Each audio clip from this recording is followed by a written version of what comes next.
Okay, so page 133, next page. This activity continues on. It's a long activity. I still have highlighters, I still have protractors and tracing paper because those materials are going to be necessary for the work right here. Let's consider the triangle ABC from the getting started. So looking for it, getting started. There we go. This triangle ABC. And that must be what they've actually drawn without the grid. So just for memory's sake. How can you rotate the triangle 90-degree clockwise around or about point E? Will you guys help her, please, with her chair? All right. It says consider triangle ABC and point E. So consider the triangle, there it is, and point E, here it is, as the center of rotation. You can rotate the figure about a point using concentric circles.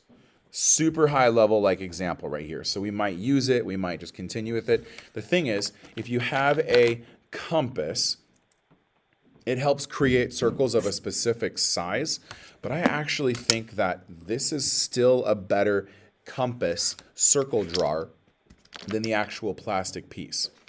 Although if you do go to like Walmart or something and buy your own compass, that'll make this math so much faster. Okay, draw line segments. So it looks like they kind of did, but didn't. Draw line segments from the center of rotation to each end point in the figure. So they didn't actually draw those line segments from the center of rotation to each. So we'll do that part. Trace, that is not quite trace enough.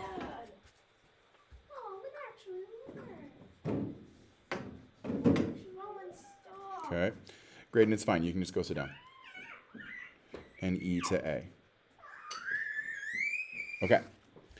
So then with those line segments, we're going to actually use them, and they're going to land on the concentric circles, 90 degrees of rotation away. And I kind of showed it as well, too. I said that we're going to use a protractor. So here it is, protractor. It's got the angles along the edge. And the radius of each circle, so each of these are actually radiuses of their circles, to draw 90-degree angles. So as a reminder, that was the center of the protractor, and then we make a mark out here at 90, and then when we draw it, it lines up. Did I draw it right? Did I measure right? Let's see here. Right there, that's lined up. That's lined up. That should be perfectly in line, but they're saying it's right there. I bet you they made a mistake. Point is, that's the whole point of how we rotate 90-degree angles. Let's do what's down here. A rotation of writing a function of the form r, so rotation around point E by 90 degrees clockwise. So there it is.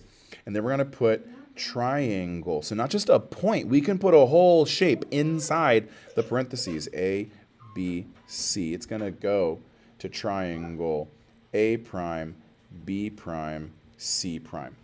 How does your function represent the rotation of every point about point E? Well, I mean, we could rotate them one at a time. We can rotate A to A prime, B to B prime, and C to C prime. And if we can do that, then the whole triangle itself is being rotated all at once. All right, let me go see what the little one needs.